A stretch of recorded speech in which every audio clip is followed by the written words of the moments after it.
Hey guys, welcome back to DCS.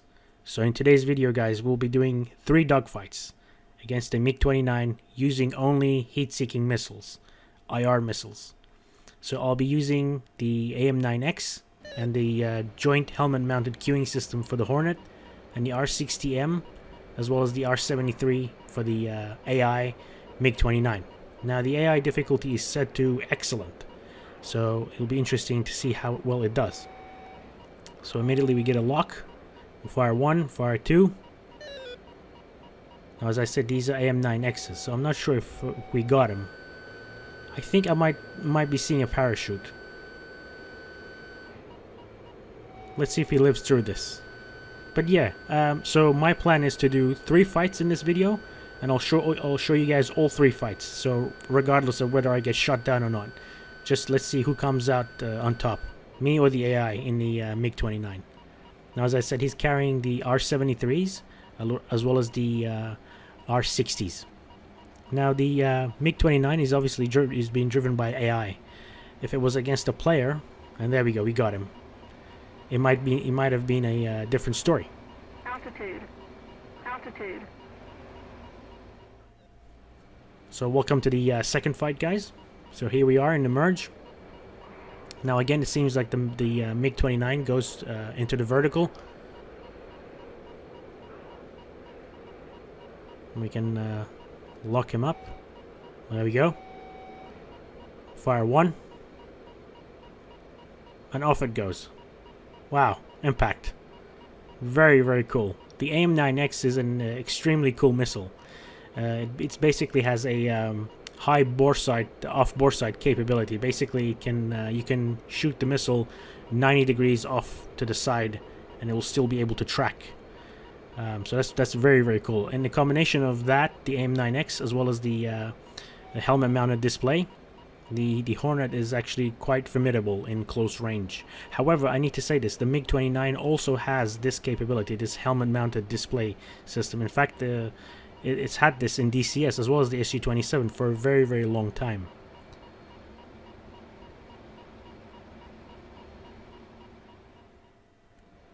Okay guys, so here we are in the third fight. And we're in the merge again. And again, typically the AI MiG-29 goes for the vertical. Now the MiG-29 in the Soviet Union back in the 1980s had the helmet-mounted display. So the Soviet Union had the MiG-29s equipped with this helmet-mounted display back in the 1980s. This shot is pretty cool, guys. Have a look at that. So there we go, we got him again. So yeah, as I was saying, the Soviet Union did have this sort of helmet-mounted display for their fighters, the MiG-29 as well as the SU-27, back in the 1980s. So in fact, the MiG-29 did have this before the Hornet. So I'm pretty sure if it's driven by a player, the MiG-29 will fare a lot better. So now, because we're dominating the Fulcrum, I'm going to do a 4th fight. But this time I'm not going to use the helmet-mounted display. So okay guys, welcome back to the 4th fight. It was supposed to be only 3 fights, but since we were dominating the Fulcrum, I decided to do a 4th fight. But this time I'm not going to be using the joint helmet-mounted queuing system. So then, just like before, the Fulcrum goes into the vertical. We'll fire 1. Oh, that was close. That was really, really close. I'm actually surprised if he didn't get showered by shrapnel from that AIM-9X. So here I'm doing a high alpha rudder turn. Even though we're slow and we're pulling high alpha, we can still turn quite well using our rudder. In fact, this was essential to not allow the Fulcrum to get behind us. So again, we're turning using the stick as well as the rudder to try and get behind him. And he can turn really well as well. But if I had that helmet-mounted display, I could have taken a shot right here. I mean, so could he as well if it was an AI.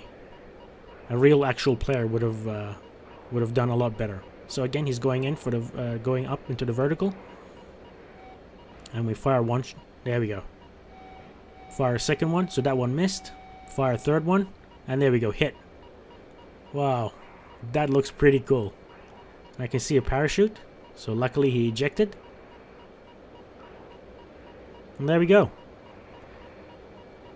So as you guys can see, the joint helmet mounted queuing system as well as the AIM-9X is a pretty powerful combination for the Hornet. And that's about it, guys. But I'm 100% sure if that MiG-29 was driven by an actual human player, the battle would have turned out differently. Well, guys, thank you so much for watching. That's about it for this video, and I'll see you in the next episode. Until then, bye-bye.